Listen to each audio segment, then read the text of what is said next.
Peace. So this evening I wanted to share with y'all my 6th video in my series about consciousness, and in this video I wanted to talk about icons, iconography, and their relationship to dynamics of power when it comes to perception and perspective. And this is important because those of us who are original people or people of color, or people who represent demographics that are defined as minorities in society,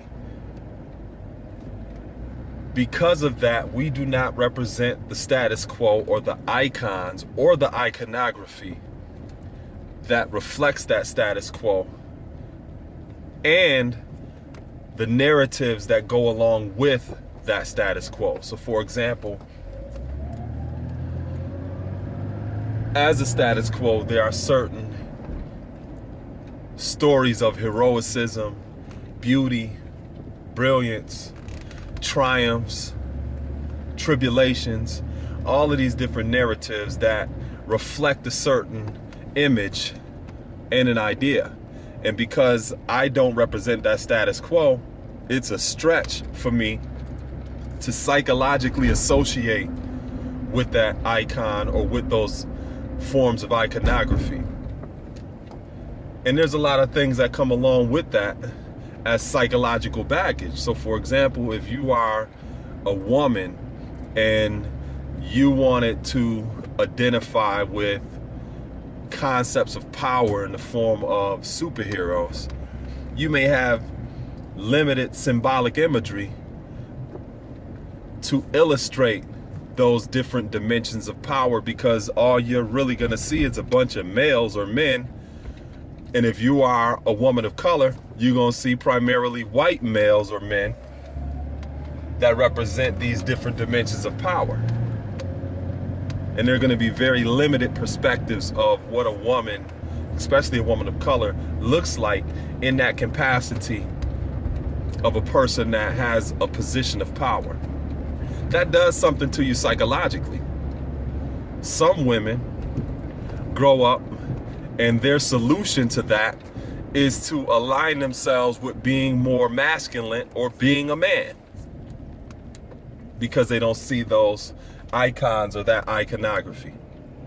Some women develop a sense of self-hatred because they don't see these images or ideas of power in the form of a female or any heroicism, which is the same thing as heroicism. They don't see that. It's difficult or challenging for them to accept the reality of who they are because they don't see that. In terms of consciousness or the mind functions within the sphere of symbolic imagery. So anytime you saw different icons or iconography in a lot of our classical civilizations or indigenous societies, these icons or iconography was used as a form of psychodrama or symbolic imagery to convey certain ideas, principles, values, and ultimately dynamics of power. Some people in the society, they don't have to stretch psychologically in order to identify with these icons and iconography because it looks like them. It's in their image and likeness. So a young white male that's evolving to become a white man, they see a lot of different examples of themselves in positions of power, whether that is building or controlling institutions, monopolizing the resources, or manipulating the economy. They are in those positions.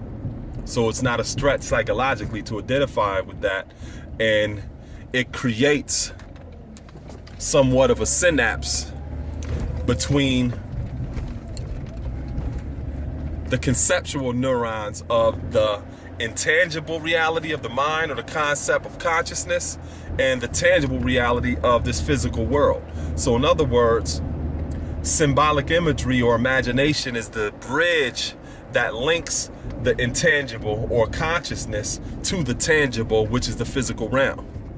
those of us who are people of color, or those of us who are represented as minorities in a society that don't reflect that status quo, it's challenging to bridge that gap when we don't have those type of images in the form of icons or iconography. So what can we do about that? Well, one of the main things that we have to do is to study and understand what icons and iconography is and how it shapes dynamics of power in terms of perception and perspective. As we learn more about that, it's important for us to create an environment that reinforces our identity in forms of creating heroes and sheroes, images of beauty and brilliance, stories of triumph as well as tribulation, to reinforce who and what we essentially are as supreme intelligence in the form. So in other words, in a practical sense, that means we need to have positive images of ourselves, not only in our environment, but also to create that type of environment outside of ourselves, who we associate with, places in which we choose to go and invest a lot of our time, should be reinforcing our identity, you know? So I will, this was inspiring, empowering, it was educational, gave those of you a little bit of idea of what icons and iconography is and how it functions in terms of dynamics of power. We have to create a reality that reinforces the power of who we are.